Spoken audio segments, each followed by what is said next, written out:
gums from a mouse, okay, a mammal, and implanted it on these growing chicks. And then what they did, of course, the epithelium has potential to grow teeth again, which a normal chick doesn't have. And so when the teeth grew, they didn't grow up to be mammal-like mouse teeth. That's when they showed up as dinosaur teeth. So the genes expressing teeth modified this mammal epithelium to make teeth that are not mammalian but dinosaurian. That's amazing. And I was just going to throw in with Kyle. I this summer I had the great chance. I lived near the Royal Tyrrell Dinosaur Museum, and they had a Dinosaur recently who had still skin pigments, and it was so. There's several man now. Yeah. Got to go to that with Logic. That was kind of fun. So one of the objections that I hear about this whole line of thinking is that some dinosaurs are what we call lizard-hip dinosaurs, and some dinosaurs are what we call bird-hip dinosaurs. But of course, you crazy paleontologists, you think that birds evolved from the lizard-hipped ones and not from the bird-hipped ones. So what's the deal with that? Right. Okay, with that definition goes back to 1880s from a paleontologist named Harry Govier Seeley, and he noticed in the very early days of dinosaur discoveries, only a handful of them were known from anything, that there was a fairly straightforward distinction between dinosaurs that he called lizard-hipped, which is basically the primitive condition for all reptiles. And the definition of that is the pubic bone, the bone that sticks out of the front of the bones that make up the hip, around the thigh bone, points forward, which is primitive for all reptiles. And so that's why he called them Sauriskia, reptile hip. And then he noticed that a handful of the dinosaurs are known at that time, like Stegosaurus and a couple of others. The pubic bone has at least part of its bone is flexed backwards. In some cases, it's all backwards, and it runs parallel to the bone and that runs underneath the tail, called the ischium. And so that was what they called the bird hip dinosaur, Ornithischia, because modern birds have that. But the most primitive birds, like Archaeopteryx, don't. They're still Saurischians, okay? Or they're on the cusp of transitioning it.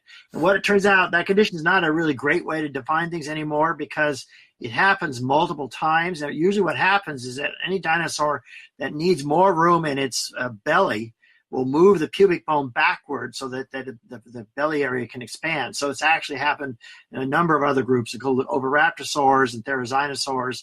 All these guys are giant, sort of swollen belly, pot-bellied creatures that are huge plant eaters, and they've all done this independently in different ways, not exactly the same as birds and not exactly the same as ornithischians. So the distinction of just rotating the pelvis back is not enough. The pubic bone back is not enough. It's the way in which they do it in detail. And in this case, the way the ornithischians do it is very different from the way birds do it. So we can still use that characteristic, but we have to be very specific about what we mean. So basically, it's evolution that happens similarly in different lines. That's what right. It's parallel evolution for the same pressures, right? If you need get that pubic bone out of your way to have a giant belly for being an herbivore, then you tend to do that. But they do it in different ways, not all in the same way. You've probably heard of Dr. Alan Fiducia in your time. Mm-hmm. Yeah, I know. I assume. So Alan famously, doesn't believe that Archaeopteryx tells us, that the birds evolved from dinosaurs. In fact, if you were to believe most of my former friends and people in this, Alan Fiducia is the spokesperson who says that this whole line of thinking is garbage. Why does Alan say that? What's up with him? It's a funny thing. It has a lot to do with the background that someone was trained in and their field they're in. So ornithologists as a whole, I know several other examples as well, who don't know the fossils, aren't paleontologists, and they also don't tend to really think cladistically very well. They don't understand how we work when we talk about cladistics and analysis of relationships. They tend to think very differently than we do. And they're always been reluctant to buy into the idea that birds are dinosaurs. And of course, there's a certain element of that. They think birds are special. Birds deserve their own rank. Birds should not be subsumed into any larger group like dinosaurs because it demeans birds. I think that's subconsciously what's there. But there are no people who actually work on dinosaur and bird fossils anymore that disagree with this idea. The last one was the late Larry Martin, University of Kansas, who died a few years back. He was the last objector among paleontologists, and now he's gone. There's nobody left. because all paleontologists who are familiar with the direct evidence and have worked on these fossils all are in agreement. It's about as much of a consensus you'll ever find in a scientific field, where scientific field is normally not about consensus. Normally we are always fighting about things and disagreeing about things. But it's 100 some anatomical characters that make birds dinosaurs. And so what you're seeing among fiducia and a lot of ornithologists, I know several like this, is that it's just sort of an old school reaction to a new idea. Right? They just aren't comfortable with something that's so opposite to what they were trained to believe and what they were trained to understand. And as I said, they often don't get how cladistics works and how you have to be fair about, how many characters support a particular relationship.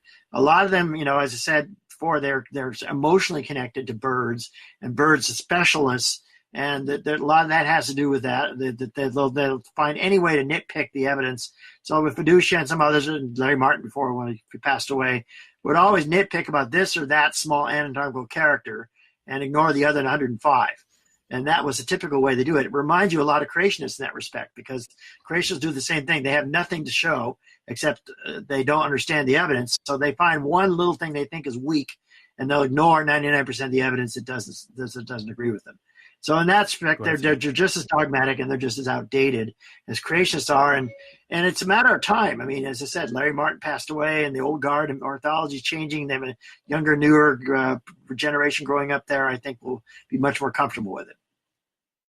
Yeah, that's what I want to ask. Is the bandit movement, the birds are not dinosaur movement, is Alan Fiducia literally like the last of a dying breed on that? Well, if you count him as a paleontologist, yes. In other words, there are no other paleontologists I know of now that Larry Martin's gone that are dino deniers among them. The remaining deniers are all ornithologists who don't really work on fossil birds, and so that's I find that kind of weird, because we had Dr. Mary Schweitzer on a long while on my other channel, and Paula Gio was engaged with her, and it was one of the greatest discussions I've ever had. And she was talking very specifically about her studies, obviously dealing with ostriches, and the findings she's finding is that they're clearly somehow relating to dinosaurs. That's why she's using ostriches in her experiments, is she not? Because of the relationship on the medullary bone. Yeah. If you want a large bird that's alive still, that's what you got. An ostrich and a few others, So and so she's a generation that grew up already understanding that as a student, so she doesn't have any problems with it. It's just really, really old generation people who were trained in a different era, so the era that just preceded mine, and it's a gradual generational change. Those old guard gradually disappear, or their influence stops being important anymore. Which actually leads me into another thought. I don't know if you're familiar with her work with osteocytes. Are you familiar with Mary's work? Yeah, I followed a little bit of it. It's not something I'm really trained to say a lot about, but go ahead. Well, I guess I was just wondering if you could explain to the audience. So one of her claims is that, she tried to bind the osteocytes, or to determine whether these even were osteocytes in her finding, with alligator DNA and with other not, I think enzymes is the right word. Is that right? With alligator enzymes, with ostrich enzymes. And am I saying this correctly, that the only things she could get to bind these osteocytes were avian proteins? I believe that's right. Yeah, and it should make sense, because T-Rex is actually on the branches close to birds, right? It's a theropod, and so if there's anything alive today that should be genetically similar, it would be bird. Steve, did you have any? I think exhaust my normal objections. Go ahead. Okay. I just thought it was weird that, because we was talking about the fact that it's only the people that study birds for some reason don't accept bird evolution from dinosaurs, and yet when you do these experiments, you generally use bird. I know. So I can't see why they don't accept it. It has a lot to do with the way new ways of thinking go through certain subdivisions in science. And I saw this happen when I was a graduate student at the American Museum in the 1970s and 1980s. That was the time the cladistic thinking first swept through much of the profession, and the American Museum was where it started in the United States, at least. So I got in on the ground floor when cladistics came along, and it was funny. You'd see some departments where they completely converted and were completely interested in cladistic thinking and doing all the cutting edge new thoughts about it. And that was in the American Museum was the Department of Ichthyology, Gary Nelson and Don Rosen, who were some of the earliest American zoologists to ever talk about cladistics. They were ones who then got their department on board and gradually got my professors at the American Museum and vertebrate paleontology on board. So my advisor, Malcolm McKenna, was one of the first mammal paleontologists ever to draw a cladogram and publish it. But at the same token, you had other departments like mammalogy and ornithology, both of which were very old-fashioned with old guys who hadn't changed their thinking in many years. And they were the sort of the stick in the muds, the last resistors. It took them a while, some of them, to ever get used to it, although most of those old guard that resisted what was changing have all passed on now, and they have a new generation of people in their chairs. But this is not unusual. Some fields are, say, some more forward-looking than others, more open to change than others. And you'll see some fields jump way ahead and become very sometimes radical with the new ideas that are coming along, and others will be very traditional and take a long time to change, especially if the dominant figures are old-fashioned and don't give up their jobs soon enough, and so they get outdated.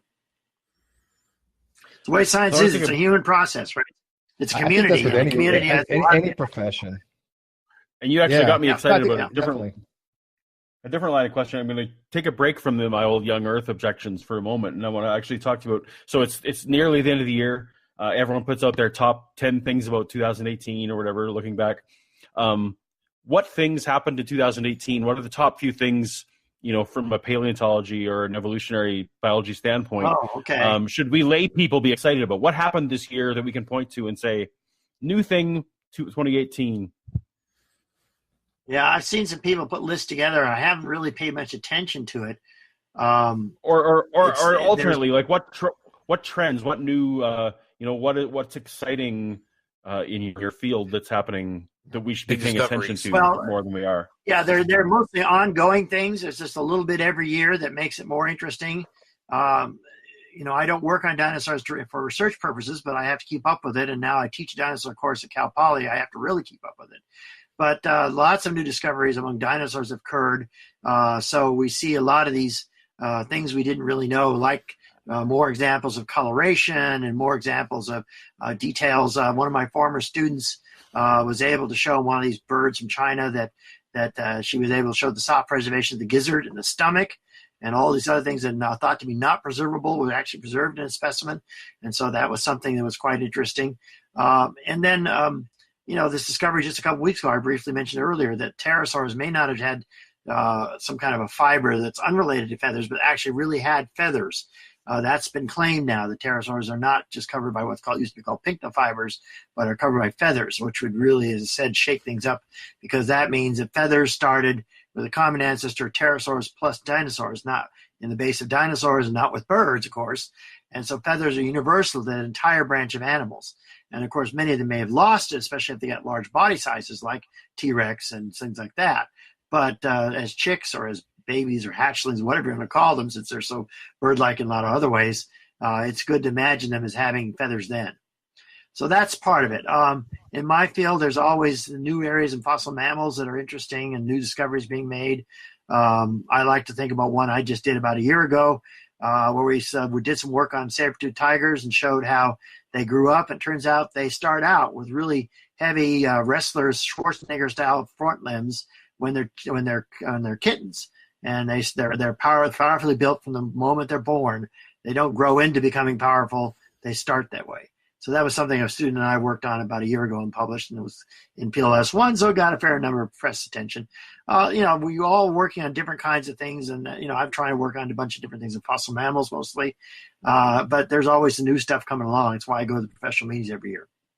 Let me ask a follow-up question on that, Paul, real quick. With the saber-tooth tigers and woolly mammoths, I know that there are several different ideas of, in the different periods that dinosaurs have been around, what led to each group's extinction. What's the theory behind why the mammoths and things like the saber-toothed tigers, those kind of mammals, all died out? That's a very big topic, which it takes several hours to do a good job on. But in a nutshell, it's a complicated story. I mean, there's a group of people who are still determined to say it's all humans who did it, especially here in North America and down in South America when the disappearance of a lot of these animals more or less